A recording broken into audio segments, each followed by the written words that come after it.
Good morning, students. Welcome back. We are going to start our next topic, and the topic is consequence of deficient demand.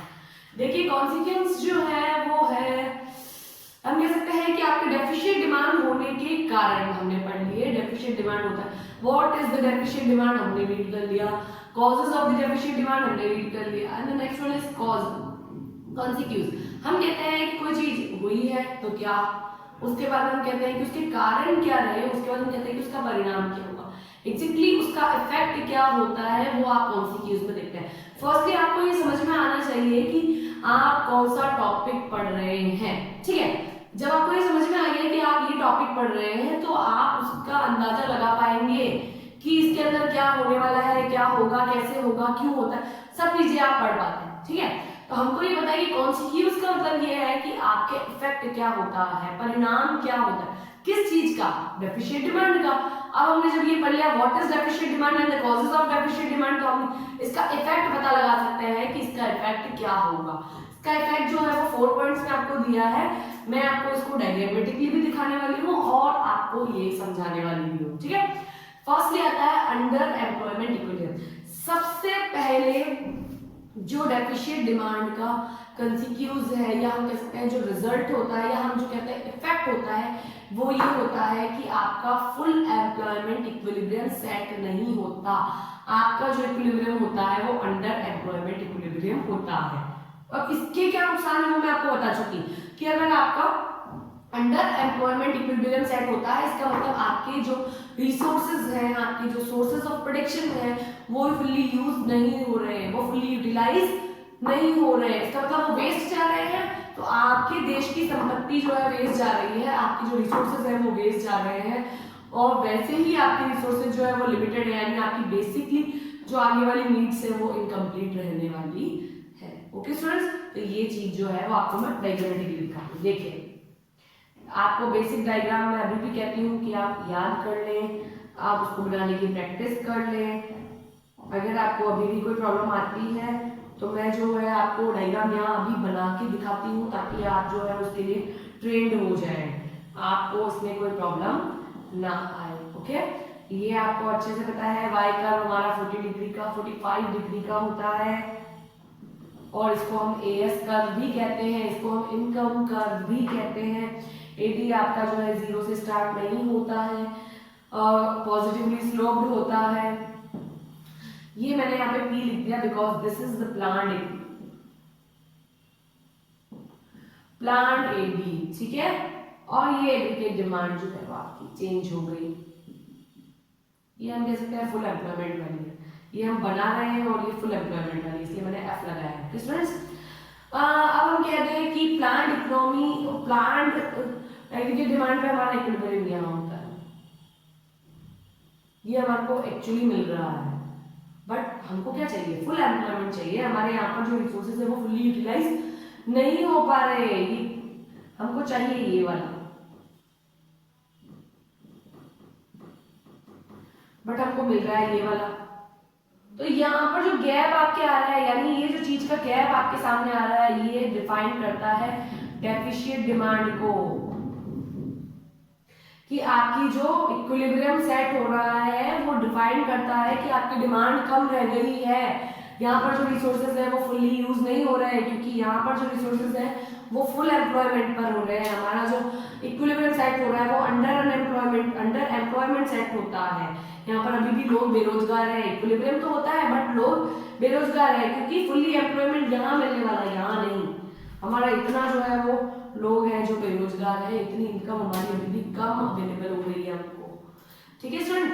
Under employment equilibrium का मतलब होता है कि आपका जो equilibrium है वो फुल एम्प्लॉयमेंट पे सेट नहीं होता, यानी फुल एम्प्लॉयमेंट की एएस और एडी इक्वल नहीं हो रही। यहाँ पर जो एडी और एएस इक्वल हो रहा है वो हो रहा है अंडर एम्प्लॉयमेंट पर, यानी हमारे रिसोर्सेज फुली यूज नहीं हो पा रहे हैं। तो ये जो प्रॉब्लम है वो हमारी कॉन्सिक्यूज है, इसकी वजह से हम बताते हैं कि बेरोजगार रह जाते हैं हमारे लोग, हमारा जो इनकम लेवल है वो कम हो जाता है, इससे हमारी नेशनल लेवल कम हो जाती है, और नेशनल लेवल कम होने से इकोनॉमिक ग्रोथ कम हो जाती है, प्रोडक्शन सारी फैसिलिटीज कम होती है। इसका रिजल्ट जो है वो आप ये देख सकते हैं कि यहाँ पर डेफिशिएंट डिमांड हो जाएगी। जैसे ही डेफिशिएंट डिमांड होगी हम कह सकते हैं इन्वेस्टमेंट कम से प्रोडक्शन कम, और प्रोडक्शन कम से इनकम कम, इनकम कम से फिर से एग्री की डिमांड। और आपकी अगर लगातार एग्री की डिमांड कम होती है तो हम कहते हैं, हम इसके कह सकते हैं कुचक्र में, हम कह सकते हैं कि ये हम बैड साइकिल में फंस जाते हैं और इस साइकिल से निकलना बहुत मुश्किल हो जाता है। फिर आपकी जो इकोनॉमी है वो हम कह सकते हैं डिक्लाइन होती है पूरी तरीके से। Okay students, second one is deflationary gap. Deflationary gap का मतलब ये होता है कि आपकी जो एडी है वो कम रह गई है एएस से, ठीक है। यहाँ पर जो होता है, हमें जो चीज चाहिए, यानी हमको ये इक्विलिब्रियम चाहिए और ये कम है, तो हम कह सकते हैं ये डिफ्लेशनरी गैप है। इसको मैं E1 नाम देती हूँ, E2 देते हैं।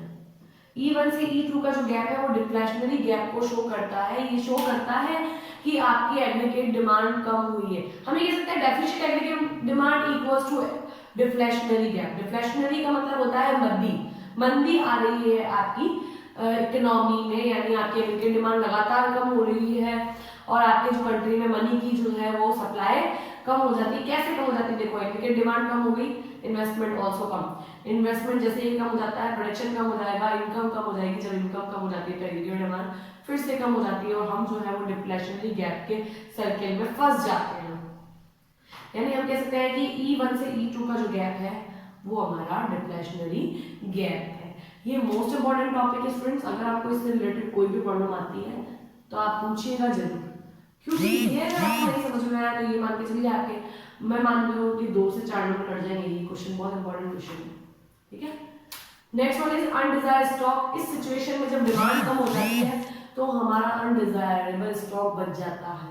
यानी प्रोडक्शन हुआ था, प्रोडक्शन वाले ने सोचा था कि नहीं प्रोडक्शन तो करना है, जो वेस्ट रह जाता है, अनडिजायर्ड स्टॉक अगर आपका पड़ा है तो उसका जो है हम कह सकते हैं कि हमको कोई रेंट नहीं मिल रहा, हमको कोई इन्वेस्टमेंट नहीं मिल पाता रिफ्रेश, और हम कह सकते हैं कि हमको कोई प्रॉफिट नहीं मिल रहा, वो वेस्ट हो जाएगा। यानी आप एक तरह से कह सकते हैं लॉस ऑफ मनी है ये, ठीक है। तो यहाँ पर जो प्रॉब्लम आती है वो हमारा अनडिजायर्ड स्टॉक की आती है कि हमने प्रोडक्शन कर दिया और डिमांड कम होती जा रही है तो वेस्ट हमारे पास स्टॉक पड़ा रहेगा, जो माल बिक नहीं रहा वो खराब होगा, इससे आपकी इकोनॉमी को लॉस होगा, जिसने प्रोडक्शन किया है उसको लॉस होगा, हम कह सकते हैं एटमॉस्फेयर लॉस हो सकता है, प्रोडक्शन यूज जो रिसोर्सेज थे वो यूज नहीं हो पाए प्रॉपरली, तो इनकी डिमांड वापस से कम हो जाती है, ठीक है। And the last one is loss of profits.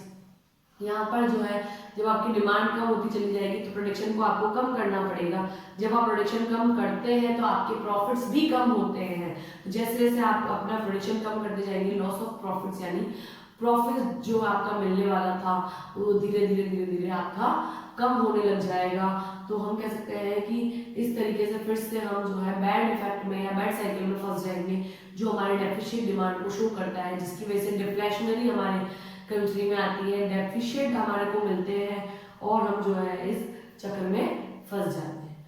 तो ये जो है थे वो आपके कॉन्सिक्यूज थे। अगर आपको ऐसा लगता है कि आपको कोई प्रॉब्लम आती है आप पूछ लीजिएगा।